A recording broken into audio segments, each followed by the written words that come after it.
En fait, à 5 ans, j'ai commencé le piano. C'est ma maman qui m'a mis sur un piano.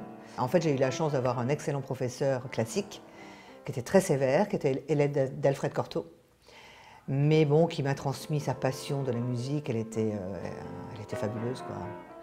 Donc elle m'a fait découvrir la musique. Alors c'est vrai qu'elle regrettait que je ne sois pas assez romantique. Elle aurait préféré que je joue du Chopin ou du Beethoven. Je préférais Debussy et Satie. Bon, c'était déjà un peu les prémices du jazz. Ma maman voulait absolument que ses filles soient artistes, mais dans le loisir, comme vous dites. Et moi, à 15 ans, je lui ai dit que je voulais être musicienne et elle m'a dit non, non, non. J'ai fait une maîtrise d'AES, donc, alors c'est administration économique et sociale, hein, donc rien à voir avec la musique. Mais c'est vrai que je passais plus de temps sur mon piano que sur les bancs de la fac. À 20 ans, j'ai eu la chance de rencontrer, donc, grâce à Jean-Marie Mas et Noël Ribière, donc ils m'ont invité à un concert de Claude Bolling, qui venait jouer en trio à Limoges, et ça a été le choc. Et là, j'ai compris que j'étais faite pour le jazz. J'avais aucune connaissance jazz, mais par contre, j'aimais bien les ragtime. Donc déjà, j'avais ce petit côté, bon, mais le ragtime est écrit, donc je lisais la musique, moi je n'improvisais pas du tout. Donc, bon, mais je jouais des morceaux comme ça en cachette, ce que n'appréciait pas du tout mon professeur classique d'ailleurs. J'avais un copain avec qui on jouait des petites choses de jazz comme ça, on essayait, hein,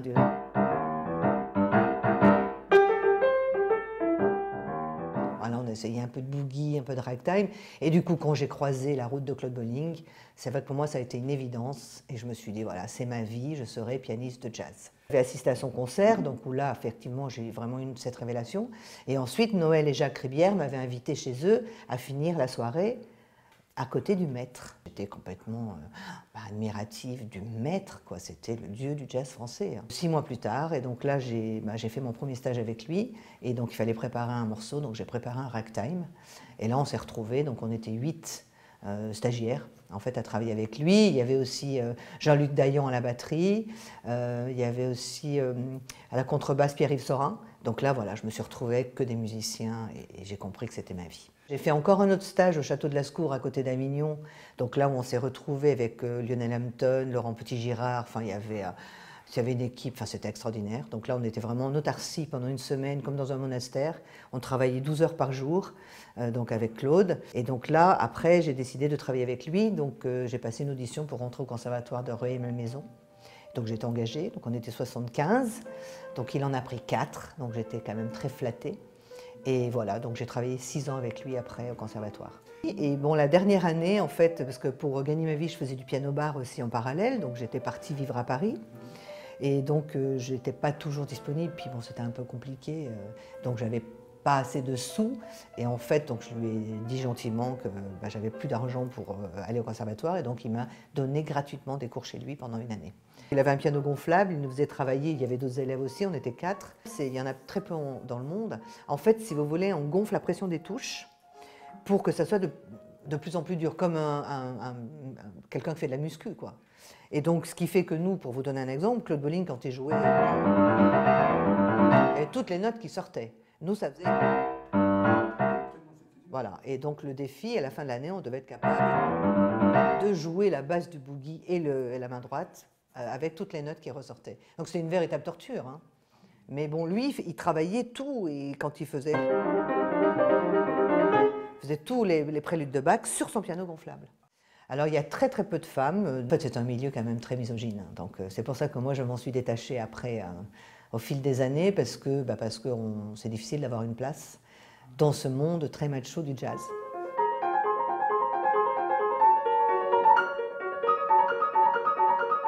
Au fil des années, bon, c'est vrai que cette histoire de performance, de compétition, de virtuosité, bon, voilà, moi ça m'a un peu lassée, et aujourd'hui je privilégie plus l'émotionnel. Je me suis un peu détachée de tout cet univers des boogie man, parce qu'ils sont toujours que dans la compétition, quoi. À mettre 340 notes à la seconde, à jouer toujours plus vite.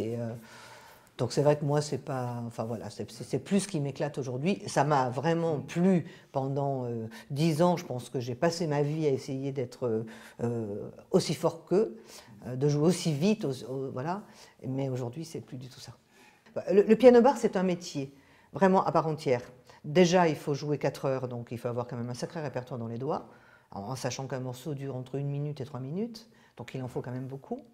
Ensuite, moi, j'aime bien, parce qu'il y a une partie psychologie, en fait, quand vous voyez arriver des gens, en fonction de leur état d'esprit, de ce que vous ressentez, bah, vous allez changer votre répertoire. C'est-à-dire que ce n'est jamais...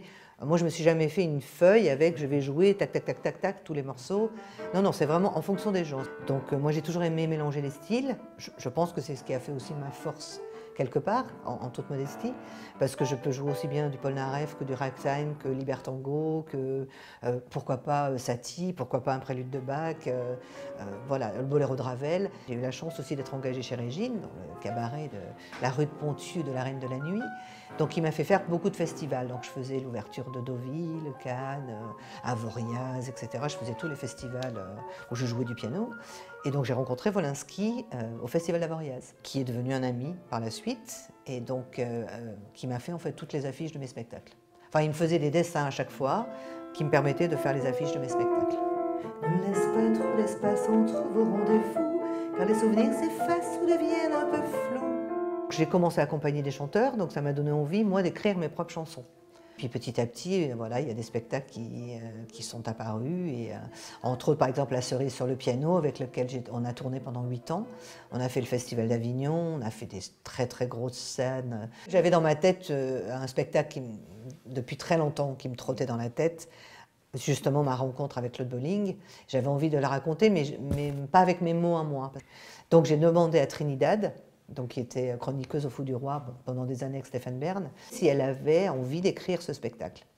Et donc elle l'a écrit, Bolling et moi, et là je me suis entourée de 3 autres musiciens. On a tourné pendant 2 ans, puis j'avais rencontré ce qu'on appelle une tourneuse, qui a eu des soucis personnels, etc., qui nous a lâchés. C'est à partir de là que je me suis dit, bon, bah, il faut que je me pose, que je réfléchisse à ce que j'ai vraiment envie de faire dans ma vie. Je suis revenue en Limousin, parce que j'avais besoin de retrouver mes racines, mon enfance, des souvenirs qui m'ont fait chaud au cœur.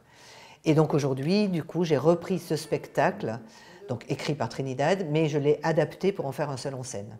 Et c'est donc ce spectacle que je vais proposer le 22 juin à la BFM, à Limoges. L'effet magique de la musique, sans prononcer un mot, tu t'es mis au piano et dans un crescendo, les perles de rosée de mes yeux ont coulé. Tu venais de jouer mon morceau préféré.